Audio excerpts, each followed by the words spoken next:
Welcome to MTV news. మీ గలమే మా ఆయుధం. స్థానిక ఎన్నికలపై నేడు కేబినెట్ కీలక నిర్ణయం తీసుకునే అవకాశం ఉంది.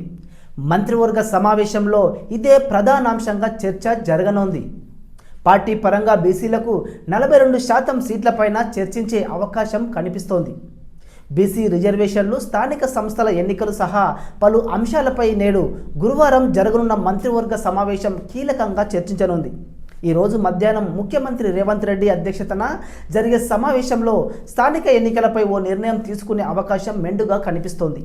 స్థానిక సంస్థల్లో బీసీలకు 42% రిజర్వేషన్లతో ఎన్నికలు నిర్వహించేందుకు ప్రభుత్వం సమాయత్తం కావడం, ఎన్నికల సంఘం నోటిఫికేషన్ జారీ చేసి నామినేషన్ ప్రక్రియ ప్రారంభించిన తర్వాత హైకోర్టు స్టే విధించడం తర్వాత సుప్రీంకోర్టుకు వెళ్లిన పాత రిజర్వేషన్లతోనే ఎన్నికలకు వెళ్లవచ్చన్న కోర్టు సూచనల నేపథ్యంలో తదుపరి చర్యలపై మంత్రివర్గం చర్చించనుంది.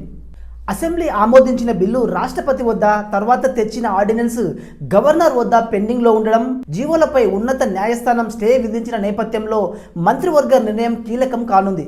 ఎన్నికలకు వెళ్లే అవకాశాలు ఎక్కువగా ఉన్నట్లు తెలుస్తోంది.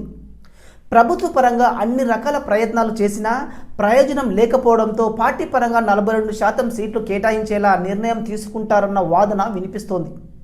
స్థానిక సంస్థల్లో పోటీ చేసే అభ్యర్థులకు 2 పిల్లలకు మించి ఉండరాదన్న నిబంధన ఎత్తివేయాలని గత సమావేశంలో కేబినెట్ నిర్ణయించింది. దీనిపై మంత్రివర్గం ఆమోదించి ఆర్డినెన్స్ కూడా తీసుకురానుంది. మరిన్ని తాజా వార్తలకై మా ఎంటీవీ న్యూస్ ఛానల్ను సబ్స్క్రైబ్ చేసుకోండి. మీ మహేష్, ఎంటీవీ న్యూస్. మీ గలమే మా ఆయుధం.